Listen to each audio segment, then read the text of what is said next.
Friday evening டானிஷாயுக்கு ஸ்கூலில் annual day and இவங்க ஸ்கூலில் 3 டேஸ்க்கு ஆனுவல் டே நடக்கும். சேஃப்டி அண்ட் செக்யூரிட்டி ரீசன்ஸ்க்கு சைல்டோட வீட்டிலேருந்து எத்தனை பேர் வருவாங்கன்ட்டு கேட்டு அதுக்கேற்ற மாதிரி ரிஸ்பேண்ட்ஸும் கொடுத்துட்றாங்க. அண்ட் ரிஸ்பேண்ட்ஸ் இருக்கவங்க மட்டும்தான் கேம்பஸ்குள்ளே என்டர் ஆக முடியும். இது ஒரு நல்ல மெத்தடாக இருக்குது பசங்களோட சேஃப்டிக்கு. அண்ட் ஏன் 3 நாளைக்கு நடக்குதுன்னா இவங்க எல்லா ஸ்டூடெண்ட்ஸையும் இன்வால்வ் பண்ணுறாங்க ஆனுவல் டேயில். அண்ட் எல்லா ஸ்டூடெண்ட்ஸும் பார்ட்டிசிபேட் பண்ணுறதுனால ஒரே நாளில் முடிக்க முடியாதுன்ட்டு ஸ்ப்ளிட் பண்ணி 3 டேஸ்க்கு வச்சுருக்காங்க. இன்னைக்கு அத்தை மாமா அண்ட் எங்கள் அம்மா அப்பா 2 பேருமே ஆக்கியபைடாக இருக்கனால வர முடியல. ஸோ நானும் சிவாவும் மட்டும்தான் ஆனுவல் டேக்கு போகிறோம்.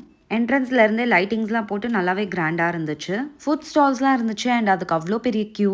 அண்ட் நாங்கள் போன உடனே மசால் தோசை, தட்டு இட்லி இதெல்லாம் வாங்கிட்டு உட்காந்துட்டோம் எல்லா ப்ரோக்ராம்ஸையும் வாட்ச் பண்ணுறதுக்கு. அண்ட் இன்னைக்கு ஷயூக்கு மட்டும்தான் டான்ஸ் ப்ரோக்ராம் இருக்குது. டேனிக்கு வந்து நெக்ஸ்ட் டே தான். அண்ட் டேனி அவளோட ஃப்ரெண்ட்ஸ் கூட நல்லாவே என்ஜாய் பண்ணிட்டு இருந்தா. அண்ட் ஷயூவோட டான்ஸ் ப்ரோக்ராம் பார்த்தீங்கன்னா 22nd number event. Programme actually 4:30க்கு ஸ்டார்ட் ஆச்சு. அண்ட் ஷயூவோட டான்ஸ் வரப்போ ஆல்மோஸ்ட் 8:40 இருந்துச்சு டைம். அண்ட் ஷயூவோட டான்ஸ் பார்த்தீங்கன்னா ஹனுமான் டான்ஸ். இந்த டான்ஸுக்கு முன்னாடி வரைக்கும் எல்லாரும் நார்மலா தான் உட்காந்து பார்த்துட்டு இருந்தாங்க. இந்த டான்ஸ் ஸ்டார்ட் ஆகி கொஞ்ச நேரத்துல எல்லாருமே எந்திரிச்சு நின்னுட்டாங்க. சாங்கும் பயங்கரமா இருந்துச்சு. திடீர்னு ஹனுமான் வேஷத்துலயும் ஒருத்தர் வந்து பயங்கரமா ஆடிட்டு இருந்தாங்க. அண்ட் இந்த இடத்துல பாத்தீங்கன்னா கரெக்டா ஷயூ தெரியுறா. உங்களுக்கு ஷயூவை கண்டுபிடிக்க முடிஞ்சதுன்னா கமெண்ட்ல சொல்லுங்க. டான்ஸ் முடிச்சுட்டு வந்ததா ஷயூ சொன்னா ஹனுமான் வர்றது அவங்களுக்கே தெரியாது. அவங்களுக்கும் ஒரு சர்ப்ரைஸ் தான்ட்டு.